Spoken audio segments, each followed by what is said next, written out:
This is why narcissists always cling to anger. Hey there, welcome back to the channel. Today, we're diving deep into the complex world of anger, particularly in the context of dealing with narcissists. But before we unpack this intriguing topic, don't forget to hit that like button and subscribe to stay updated on all our thought-provoking content. Now, let's get right into it. Have you ever noticed how anger can sometimes feel like an unwelcome guest, overstaying its welcome and leaving us feeling drained? Well, when it comes to narcissists, anger seems to be their constant companion, fueling their sense of power and control. We'll explore why anger holds such a grip on narcissists and how it shapes their interactions with others. But here's the kicker. While healthy individuals typically process and release their anger, narcissists seem to cling to it like a lifeline. It's as if they're stuck in a perpetual cycle of blame and resentment, unwilling or unable to let go. We'll uncover the reasons behind their stubborn attachment to anger and the impact it has on their relationships. So sit back, relax, and prepare to gain a deeper understanding of the dynamics at play when anger meets narcissism. Let's kick things off with a simple question. Ever find yourself feeling mad? Chances are you do. Anger isn't just about blowing up like a volcano. It can creep in when you're annoyed, frustrated, or just plain fed up. It's a common emotion that everyone experiences in their own way. Now, here's the real kicker. Do you enjoy being angry? Personally, I'm guessing not. It's not like we wake up thinking, gee, I really want to be ticked off today.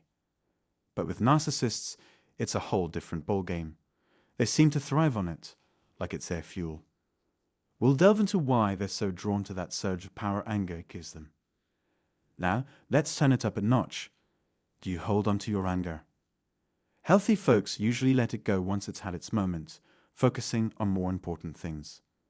But for some, anger becomes their comfort zone. It's like they're stuck in a perpetual rage loop. Think about it. How often have you braced yourself for a blow-up when you know you're dealing with a narcissist? It's like they're programmed to stay mad, and they can't seem to break free from it. It's like their anger serves a purpose, and they're clinging to it for dear life. By the way, let me give you a hint about why anger is so important to narcissists. Think about this. What's the most common word they use when they're mad? It's the tiny word you. They go into blame mode. You did this. You said that. Why do you always have to be this way? They're completely focused on you and what you're doing to upset them.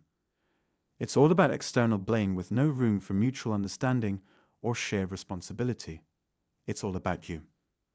When narcissists get angry, they're aiming to achieve three things, which gives us a clue about why they cling to their anger. First, they want to establish dominance. They need to be the one in control, and they want you to know it and fall in line. Second, they aim to diminish you. They're not interested in empathy or mutual respect. They want you to feel small and insignificant. To them, it's mission accomplished if they make you feel worthless. Third, and perhaps most importantly, they want to keep the spotlight off their own flaws. That's where the constant you focus comes in. By blaming you for everything, they avoid looking at their own behavior and shortcomings. They don't want to admit they might be part of the problem.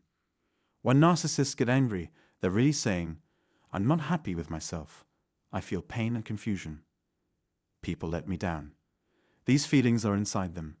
And while everyone has thoughts like this sometimes, narcissists hold on to their anger so tightly that they never deal with it in a healthy way. Instead, they always make others feel smaller. Remember, narcissists stay angry because it lets them avoid looking at their own issues. When most people get angry, they might say, I'm upset, you're upset, let's figure this out. The idea is to talk things through and find a way to move forward together. Narcissists don't do this. They use anger as a tool to keep the focus on others and away from themselves. Instead of addressing their feelings constructively, they follow patterns that ensure they never have to look inward. When narcissists get angry, they love to blame and accuse others. It's much easier for them than looking at their own flaws. Self-reflection means being honest about your own mistakes, which narcissists hate because it hasn't worked out well for them in the past. So, instead of reflecting on themselves, they focus on blaming you. When they're angry, it shows that narcissists are really bad at having thoughtful, meaningful conversations. Most people, when they're frustrated, might say, "Let's talk about it and understand each other's feelings and goals." But narcissists avoid this. They prefer to just point fingers and make accusations. They think, if I can prove you're the reason for my problems, then I'm off the hook. So, they always look for ways to make you the scapegoat for their anger.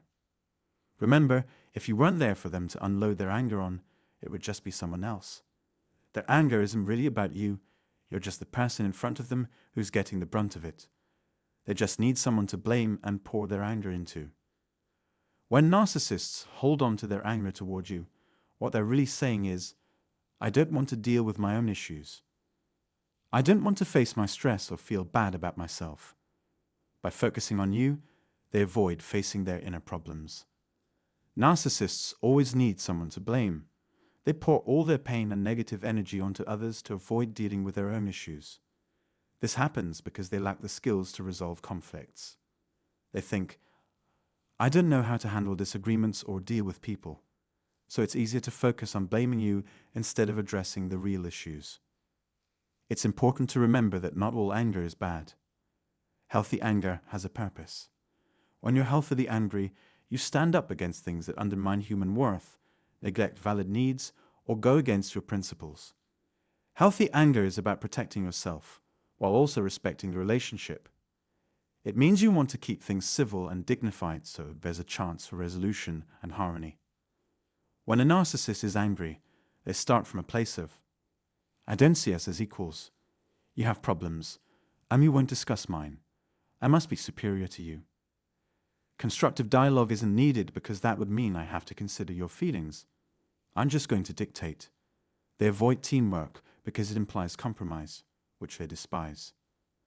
A narcissist likely thinks all those people promoting healthy ways to handle anger are clueless. They probably won't put it that nicely. To them saying, let's manage anger properly, sounds weak. In their minds, it's all about power. They want to make you feel powerless so they can feel like they've won. At their core, narcissists can't grasp the idea of our connection with each other. We're all linked in various ways, so it's reasonable to suggest, if you're hurting, and I'm hurting, let's work together to heal. I want to support you. Can we do that? But narcissists resist this. They're too caught up in their own pain and inadequacies. They've felt judged and condemned before, so they avoid introspection.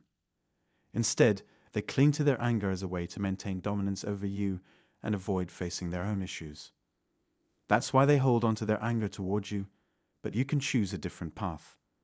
There's already enough negativity in the world. When you feel angry, acknowledge it, understand it, and deal with it respectfully. That's what I believe in. But narcissists see this as putting them on an equal level with others, and they reject that idea. So they stay angry, and you rightfully keep your distance.